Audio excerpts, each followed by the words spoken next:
Welcome back to the show. Today, we're breaking down one of the most powerful and honestly underrated pieces of infrastructure in the DeFi space, the 1-inch limit order protocol. If you're someone who's tired of getting front run on AMMs, sick of paying high gas fees for every move, or you just want more control over how your trades are executed, this one's for you. Let's zoom out first. The 1-inch limit order protocol is designed to enable decentralized, flexible, and gas-efficient trading. But unlike typical DEXs, this protocol flips the execution model on its head. Instead of broadcasting your trade to the world, hoping it gets picked up without being sandwiched by MEV bots, you create the order off-chain. Yes, off-chain. You sign the order using the EIP 712 standard, which is essentially a secure way to structure and verify typed data off-chain. You're not paying gas just to create the order. That already gives it a major edge in terms of cost. Now, let's talk about the two types of orders it supports. Limit orders. This is the classic style. You specify, for example, I want to sell 2 WBTC, but only if I get 82,415 DAI in return.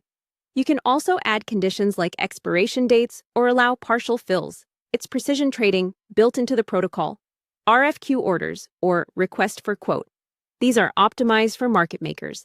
The idea is to simplify execution logic even further, which means lower gas costs. And that's a big deal when market making at scale. Okay, so once you've created your signed order, what happens next? This is where the 1-inch API comes in. It acts as a broadcasting layer. Your order, without ever touching the chain, is now visible to anyone using 1-inch compatible interfaces. Now we enter the execution phase. Here's the beauty. Anyone can fulfill your order. Any trader, bot, or protocol can act as a taker. They simply call the fill order function on the smart contract. And before anything gets executed, the protocol runs through a series of critical checks. Is the order still valid? Has it expired? Are the conditions, also known as predicates, still true? Have the parties approved the tokens? These predicates can be custom coded too. That means you can add logic like, only execute this trade if the price on Chainlink is above X. You can even build stop losses, trailing stops, or anything that involves dynamic logic. Once everything checks out, the trade is executed. Tokens get swapped, assets are sent directly from maker to taker, and the protocol handles ETH/WETH conversions if needed. But the real power comes in the features beyond the swap. Let's talk gas efficiency for a second. This protocol is designed with no protocol fees, zero, nada.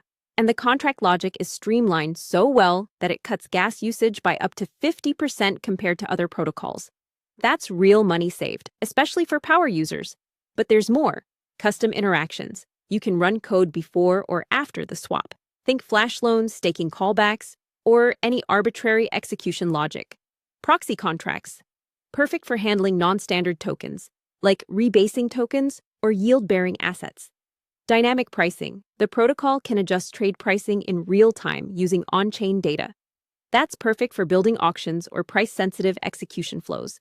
And here's the kicker. It's multi-chain. You can use the same protocol on Ethereum, BNB Chain, Polygon, Avalanche, and Phantom.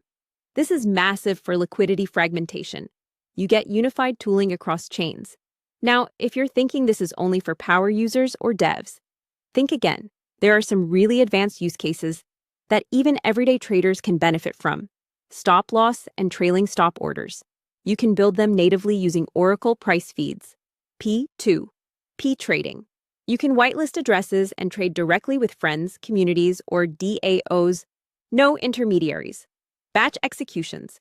Takers can fill multiple orders in one transaction, atomically.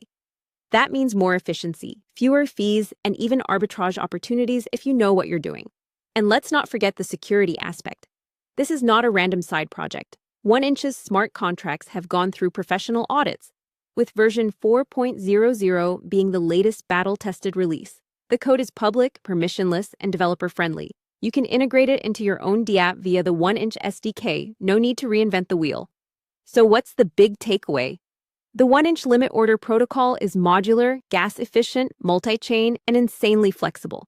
Whether you're a trader trying to set smarter orders, a builder looking for DeFi Legos, or a market maker optimizing gas costs, this protocol has something for you. If you've only used 1-inch as an aggregator, you might have missed this deeper layer, but now you know. And hopefully, you'll see the protocol not just as a place to swap tokens, but as a full-on smart execution engine for